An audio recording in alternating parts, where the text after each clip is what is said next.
Since 2020, we've gone from one property to, I think we have 30 now or something like that, about 35 units. And it's been a blast. Definitely a real estate investing buff.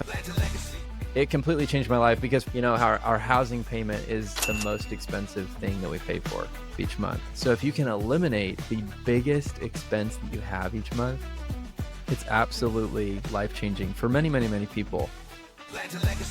House payment is $1,400 a month, but your garage, which is detached income, is $1,800, and then on top of that, you're making roughly $800 a month from the basement. Yeah, and that's where I live. I mean, the whole notion that you could live somewhere for basically for free, or even make money off of you already own. I mean, that sounds amazing. But when you see the numbers, man, when you see like how quickly you can add value with a few swings of a hammer, with a little bit of sheetrock and paint, man, it just kind of becomes addicting. Biggest mistake I've ever made. Oh man, gosh, selling anything. I think everything I sell, I'm like, man, we should have held that longer.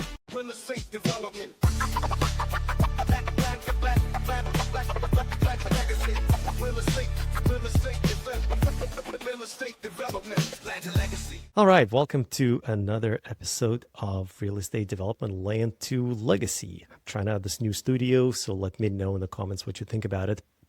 But my guest today is Cameron.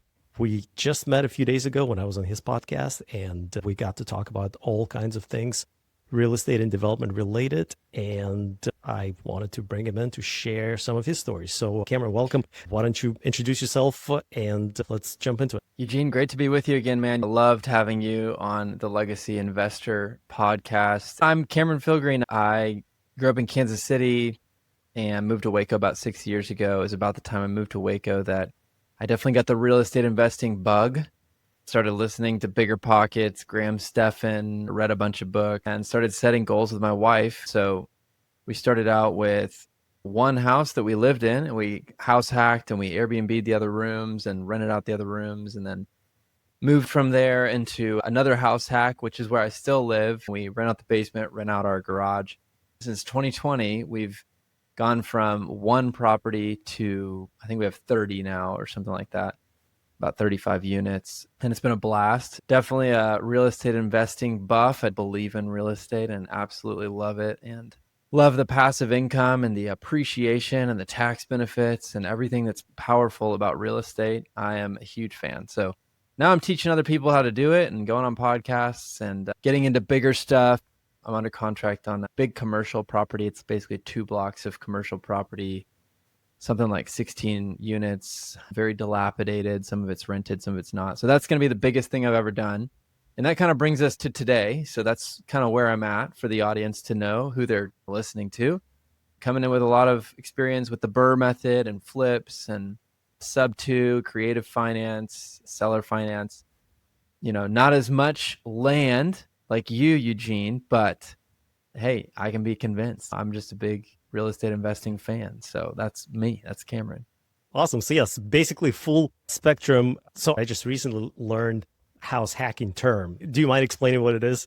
Yeah. So house hacking is bar none. I think it's the best way to get into real estate investing, learn kind of the ins and outs, obviously buy real estate and see if you even like it, like see what you think about trying to learn how to be a landlord and collect rent and write a lease and all that. And maybe it's Airbnb, that's the way you house hack. But what it is where you move into a homestead, a primary residence, an owner occupied residence. You live in the house and then rent out other areas of the house that offset your monthly mortgage payment. So, that might just be a nice extra income for you, depending on your job or your W-2 or how much money you make, or it could completely change your life. And for me, it completely changed my life because for most of us, our housing payment is the most expensive thing that we pay for. Like for most people, it's the most expensive and the biggest expense they have each month. So if you can eliminate the biggest expense that you have each month, it's absolutely life-changing for many, many, many people.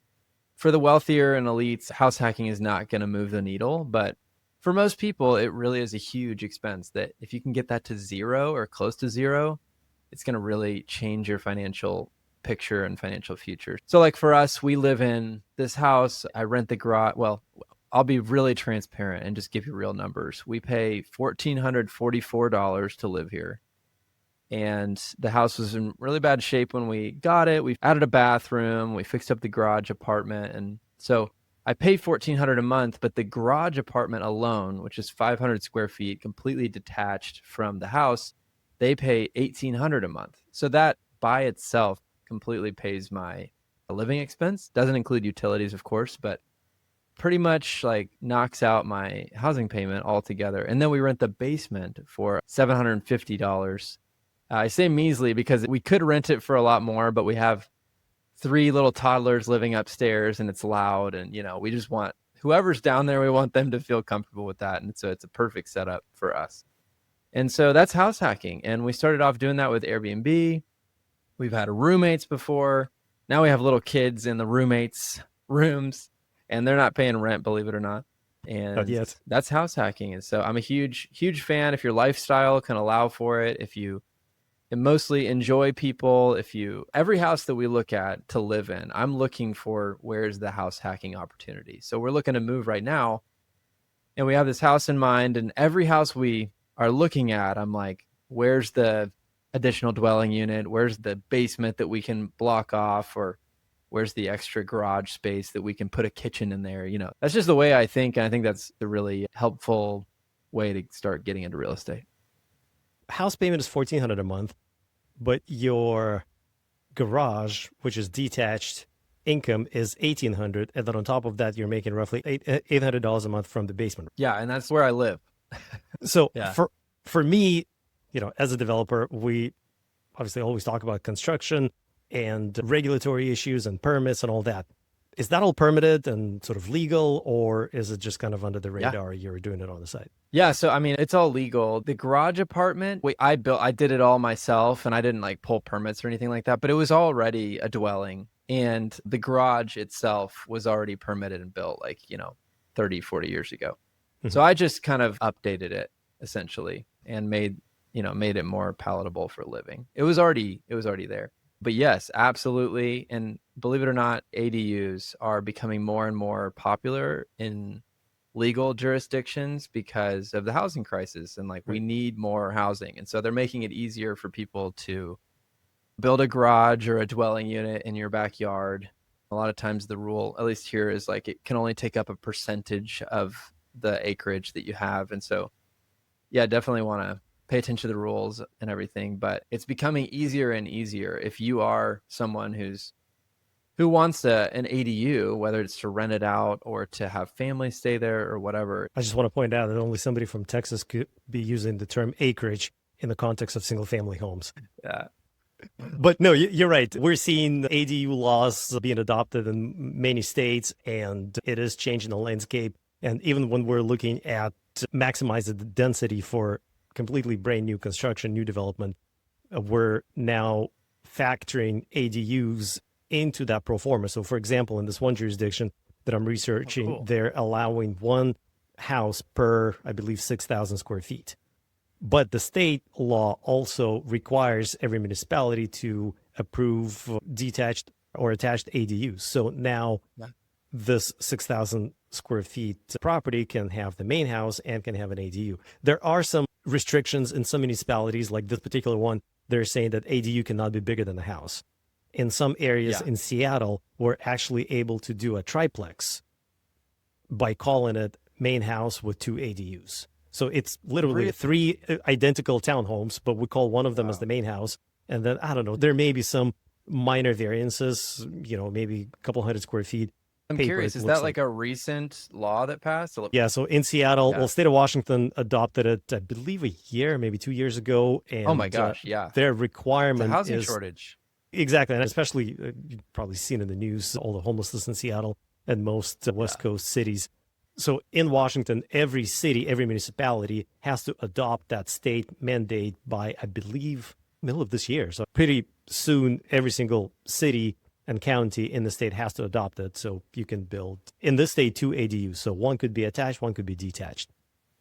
Cool. And then different municipalities could interpret it differently. So in your case, with your main home, did you run any numbers before you sort of jumped into it, or was it kind of intuition based? Intuition, and honestly, it's because of COVID.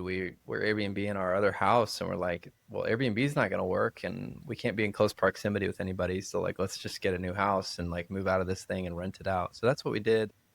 Turned out to be a good move, and we absolutely love this place. It doesn't mean we're gonna be here forever, but I mean, we looked at a few places, and everyone has a homestead. Everyone lives somewhere, and so whenever you're moving to your next place, just keep your eye out for the ADU potential, for roommate potential, Airbnb potential. And I say potential because a lot of times it requires some creativity. You know, we had to put up walls. We did a fair amount of work to get the layout right and the flow right, and that's often what it takes. So just as you're looking at places, keep your eye out for that kind of thing and start thinking like an investor if you don't already. It'd be a good move. I think it was a good move, and I'd encourage everybody to do it for sure. Yeah. So, personal question, I suggested to my wife, because we have this daylight basement that we rarely use, set up for movie theater, but we honestly rarely use it. So I said, why don't we rent it out? She looked at me like, are you fucking crazy? Like, we're not going to rent out. Like, do you want strangers living in a house like in the basement? No, like, absolutely not. How do you deal with that? I think like I said earlier, like it kind of depends on your personality. You know, if you don't want to have people in your house, then don't do it. You know, I think it's a smart move, but not every smart thing out there is for everybody. You know, there's a lot of smart things that I don't do that you don't do. So because we just don't want to, it doesn't jive with us, whether it's a values thing or a personality thing. So yeah, lifestyles are going to change. Our lifestyle is going to change. You know, my 2 to 3 year vision is like, we're not house hacking anymore. I don't want to be doing it forever, but I love it right now. Love the extra income, but it won't be that way forever. So just like, yeah, you know, take it 1 year at a time. No, for sure. I mean, the whole notion that you could live somewhere for basically for free or even make money off of that you already own. I mean, that sounds amazing. So tell me about your construction experience, new development. When you and I spoke before, you mentioned you had challenges running permits, dealing with contractors, dealing with the city. I want to hear a story, something that was absolutely ridiculously bad, and then something that was absolutely incredibly good. I've had so many challenges with construction, with the city, with permits. What people don't tell you when you get into real estate investing, what they don't talk about much in the podcasts, in the books, is how much of real estate investing, if you really want to create value quickly, is how much construction is involved. And I didn't really know that. I happen to have done some construction when I was in middle school with my dad a little bit. I've swung hammers before. But when I got married and I was in the photography, creative kind of video world, I did not have any desire to do construction. But when you see the numbers, man, when you see like how quickly you can add value with a few swings of a hammer, with a little bit of sheetrock and paint, man, it just kind of becomes addicting. And so started off doing a lot of work myself. So I'll tell you a story. Like first true Burr method house we did, which is buy, rehab, rent, refinance, repeat. We still have this house on 5th Street here in Waco. You can find videos of this house on my Instagram, possibly if you do a deep dive, but we bought it and fixed it up all ourselves. We spent about 3 or 4 months, my wife and I, like every day we were there, 6 days a week, swinging hammers. And we didn't know, I mean, we didn't really realize how big of a project it was. Like it was a full gut, I mean, down to the studs, everything you can imagine. We did it. Windows, insulation, I mean, sheetrock. Now we did hire some of it out. I hired sheetrock and HVAC, but everything else like floors, cabinets, I did all the electrical. I did all the drains, all the water lines, and just like learned my way through it. I mentioned this particular house for 2 reasons. One, because we learned the hard way, like that you need permits to do this kind of work. And so, you know, we got red tagged. We had an inspector drop in on us and he's like, hey, I saw there's some pipe hanging out of your truck there. You know, what are you doing? And he walked in. Of course, the house is gutted. And so we had to get like a licensed plumber and electrician to like check our work as we did it. But I wired the whole house, like did everything. The other reason I mentioned that story is because it sucked and it taught me that I didn't want to be doing that kind of work. Like I've got to scale my real estate portfolio past myself. Like I can't And I just can't, I shouldn't be doing that kind of work if I want to scale and be, doing the smarter stuff, working on the business, not in it, so to speak. And but I'm also so thankful for that experience, and I actually would encourage a lot of people, if you want to get into real estate, like learn a little bit about construction and like get your hands dirty a little bit so that you kind of understand what you're looking at. I'm really thankful for it in that way. Little fixes that I have on rental properties these days, like something that would cost $200 and it would take someone 10 minutes. Like I just run over it and fix it real quick if it's an electrical thing. The only reason I can do that is because of this experience, like wiring that whole house and learning my way through it. And so there's a lot there. I guess the whole point is like, learning these things is important, but it shouldn't be like a forever thing. And I think that it's probably smarter for you to try to get yourself out of, not putting a tool belt on and hiring the trades, hiring professionals to like do the construction work. That's kind of where I landed after that project, but super thankful for it. Yeah, no, that makes perfect sense. And I have to say, by the way, for full disclosure, disclaimer, however you want to look at it, if you have never wired anything before or have never plumbed anything before, please get a professional, because those two things are actual life and safety related. It's very easy to burn down a house if you don't wire it right. So, I understand the position of that inspector who saw that and he's like, you shouldn't be doing that.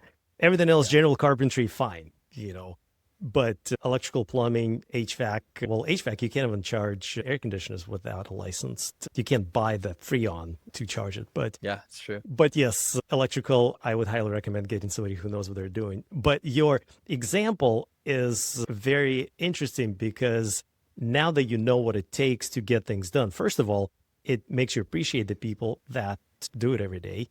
For sure. And, I bet it took you 5 times as long to wire the house as it would have taken a professional electrician who not only has all the tools on day one, but also knows how to get it done. But also it made you appreciate the work that engineers put in designing the space. Yeah. So in most single family construction, we don't have electrical engineers draw up the plans before you go in the field. Guys that do it all the time, they can kind of eyeball and get the house wired.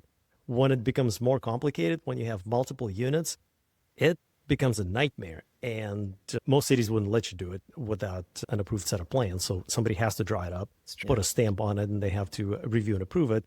But also it becomes very expensive. If you start running plumbing or if you start running electrical without a plan, that's going to get very, very expensive because you're going to have to rework a bunch of stuff when something doesn't work. So, and I'm speaking from experience. I can tell. So when you got red tagged, I've been red tagged a few times over the last 20 plus years. How was that? And how was that interaction? And then what did you? 5 or 6 times. Yep. Yeah. I mean, so tell me more. Yeah. I mean, the first time it's complete shock. Like that's going to cost me so much more money and blah, blah, blah. And yeah, I agree with you, man. Getting licensed professionals to do the dangerous work for sure. And I did have a licensed electrician look over all my work and everything. And it was great. And it turned out really well. But yeah, honestly, to be honest with you, every project I do, big or small, I usually will not pull permits because I trust my guys and I know like we use licensed people, but it just takes a lot longer. And sometimes with like bigger projects, there's no like anything commercial that you have to pull a permit. You have to get engineered plans. But I'm fixing up this house down the street right now and we're doing cabinets, bathrooms, kitchen, putting some recessed lights in. And like, and permits are a gray area where everyone kind of has their own opinion. But I usually go without one, and then if I get red tagged, I'm like, okay, sure, we'll get permits. A lot of people might disagree with that, but the way I see it is like, you need a permit to like jaywalk. You need a permit to like go 10 miles over the speed limit, and we don't like do that all the time. It's just one of those weird gray areas where I'm kind of willing to go without, and if the city wants to get involved, then they can. That's kind of where I'm at. Right. Longer when you get the city involved. Exactly. As long as you understand the risk. So if you get caught, I mean, my people who know me, they would laugh at this because I always say I'd rather ask for forgiveness than permission. And that bit me in the ass a bunch of times. But, sometimes you have to make a judgment call. And as long as you understand the risk, If you Yeah. understand what the risk is and what's going to happen if you do get caught, can you live with it? And so it's Yeah. just like any other investing. Investing is risky. Development is Yeah. risky. Construction is risky. Somebody could fall off the second floor. People could die. Things happen. So as long as you know what the risks are and you're willing to accept it, go for it. Yeah. And like, I would encourage whoever's listening to this, like, don't get upset at the city. Like, all they want is for things to look good, to be safe. To like, we went in Waco, there was so many years where people got away without using permits, and there's all this really crappy work that happened. And so the work has like gotten a lot better because they're cracking down, and that's great. And Yeah. I'm really proud to say like we do really good work and really do professional work on all of our houses. And so sometimes we pull permits, sometimes we don't. Depends on how big the project is, but it's a good thing that the city is cracking down, and a lot of jurisdictions are cracking down from what I hear. So it's good. Yeah, no, I mean, it's all about life and safety. I'm in a podcast right now. Thank you. That was my little boy. Sorry. That's awesome. Well, with that, let's see. What did I just had a thought. Now I'm thinking of chips. So when you are looking at new opportunities, new projects, what is your process? What do you go through? What's your evaluation process, feasibility process like? Yeah. For commercial, I'm usually because your audience is a lot of land and commercial people. Like I'm usually looking at how can I revitalize this like area or revitalize this whatever plot. The only commercial stuff I've done is like in the city. So, and the stuff I've done was like dilapidated real estate in an area where not much is happening, and I want to see some revitalization and growth. And that's what I've done. I fixed up this one commercial property, put a coffee shop in, and put a cigar lounge, and like it's brought tens of thousands of people to this random part of Waco. And we fixed up the spot next door. There's going to be a clothing boutique, and it's slowly becoming this like beautiful redemption story of this corridor of Waco. And that's like my mission, is to bring the kingdom of heaven to earth through real estate investing, one house at a time. So, and I do that with houses too, revitalize the neighborhood. It's just different, obviously, with single family homes. So that's what I'm looking to do also with this upcoming project that we're closing at the end of the month. Is there's a lot of different directions this project could go, and I want to both revitalize the neighborhood and change the city of Waco, but also, I think we'll have a healthy exit in about 3 or 5 years after it's all fixed up and rents are higher and everything else. Like, of course, we'll make some money. So that's kind of for the commercial side, is like, hey, let's revitalize the neighborhood and then for believe for the neighborhood and improve the neighborhood. And then like the numbers, the money will kind of follow. So that's just my personal philosophy on the larger projects, and just like getting them. I'm not going to buy a commercial project for market value. Like usually I'm trying to get it under market value. It's usually distressed property. Same with single family homes. So I'm usually getting distressed property that needs work, and I'm getting it way under market value. So for single family homes, I go for about 70 or 75%, which means basically ARV, after repair value, times 0.75 minus the rehab equals my purchase price. So if there's anyone listening that's new, like if it's a $200,000 ARV, house needs $50,000 of work, then that's 200 times 0.75 equals 150 minus the $50,000 rehab. So we buy it for 100, put 50 into it. Now it's worth 200. I'll either sell for 200 and pocket whatever 30. This is just for the $200,000 case scenario, or refinance based on the $200,000 value and end up with zero cash in the deal, cash flowing rental property, $50,000 of equity. Those are my back of the napkin numbers for every single family home that I do. I just want to get less than 70% into the deal, and I'll do it. I'll flip like crazy, burr like crazy. The hard thing is finding the deals. That's the hard part these days. Are those real numbers or are those hypothetical? Most houses here in Waco, there's a lot of 250, 300 ARVs, even 200 ARVs. In some neighborhoods, there's parts of Waco where I've done some $400,000 and $500,000 ARV flips, and those are awesome. They're just great because you have a buyer for them and stuff. But there's still a lot of houses. I just use the number 200 because it's easy to do the math. Right, right. Yeah, no, I mean, it's amazing. Over here, you can't even buy an old dilapidated condo for that much. Yeah, 100%, dude. Biggest mistake you've ever made? Biggest mistake I've ever made. Oh man, gosh, selling anything. I think everything I sell, I'm like, man, we should have held that longer. And I hear a lot of people say that, especially like 40 and 50-year-old investors are like, man, if I had just held on to that one, it would be worth so much. Have you tried analyzing though? You sold, you bought something else, made money there. Have you tried running that analysis? Would it have been better to just keep that? That's a great thought, man. Yeah.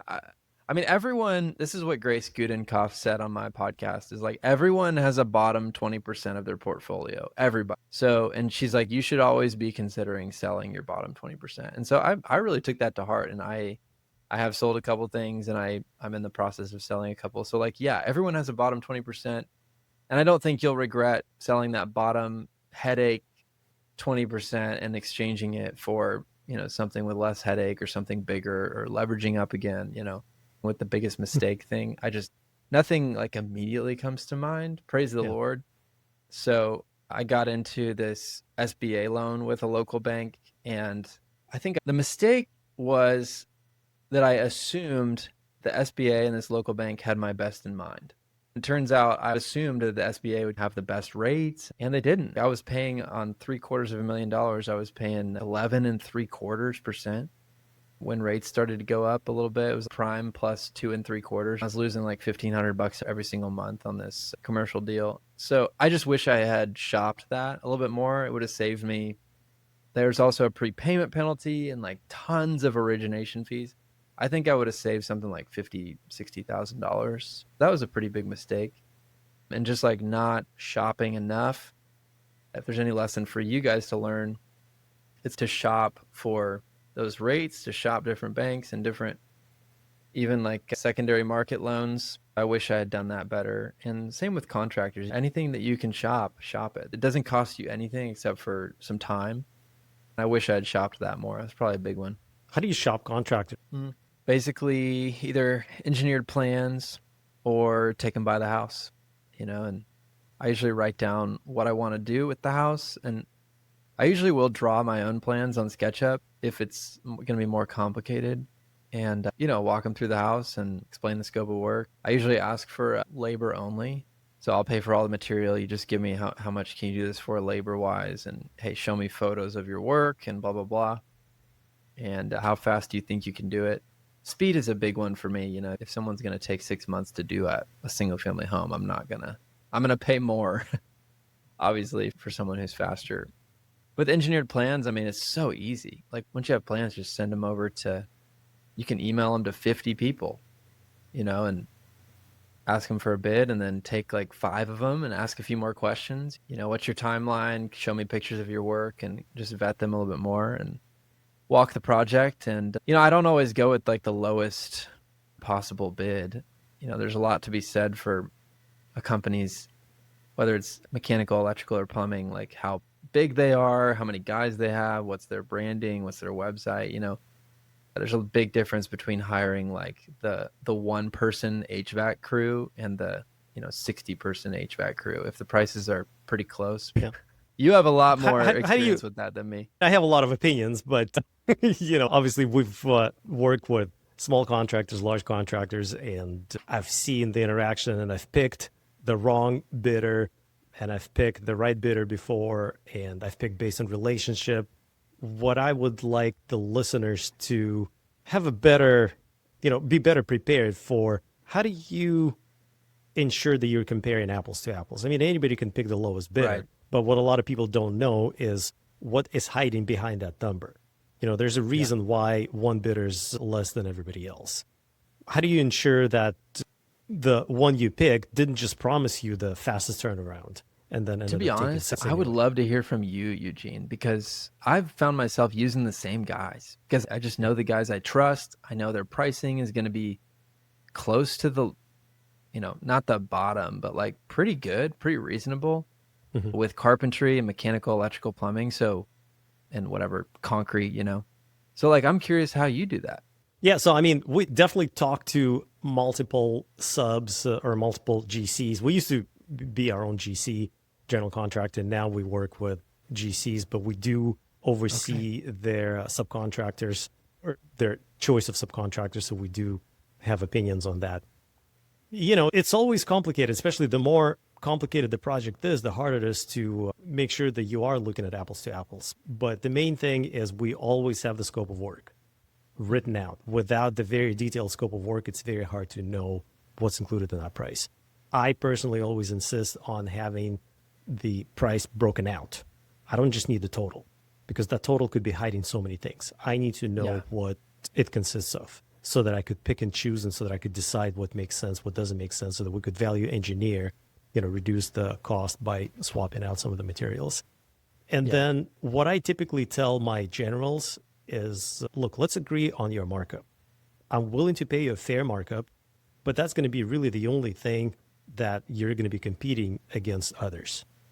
Because the scope of work, whatever you're actually including in that, cost of materials is cost of materials. I prefer paying subs to provide materials, and the reason I know that I'm overpaying for them. But especially when it comes to MEP, mechanical, electrical, plumbing, if anything breaks and you do need to bring them back to fix it under warranty, even if it's the material's failure, you're still going to end up paying for their labor to come back and swap it out. Yes, your supplier might replace the faucet or might replace the light fixture, but if you need to pay somebody to get it actually swapped out, you have to pay for their labor because it wasn't their material that failed. This way, my warranty is under one roof, and I don't care if it's the material failure or if it's the installation failure. I can just call them and have it replaced. But as long as you know what the risks are and you're comfortable with them, that's perfectly fine. There's no one rule, do this or do that. It's whatever you're comfortable with. You can obviously save on the front end, but then may end up paying on the back end. And then the other thing that I always look at is exclusions. Most contracts have an entire list of exclusions that is not included in the price. And those exclusions are extremely important because some of the things that they are excluding are things that you have to do anyway. And so now the question is, well, who's going to get it done? Is it going to be my own carpenter? Is it going to be another trade? Is it going to turn into a change order later? And the reason they excluded it is because they didn't know how to price it right now. And so those are the things that we have to have the conversation. And then, with larger projects, when we were on GCs, we would have a team of people sit down and level the bids, basically trying to figure out what's included here, what's included there, and then try to figure out if we brought all the things that were excluded here into there and the other way around, then what is the total going to be? But I typically tell and how many investors, bids do you get on a big project? It depends on the time. This time of the market, middle of 2025, we could probably whisper about a project and we'll have a line out the door. 3 years ago, we would be begging subs to bid on the job.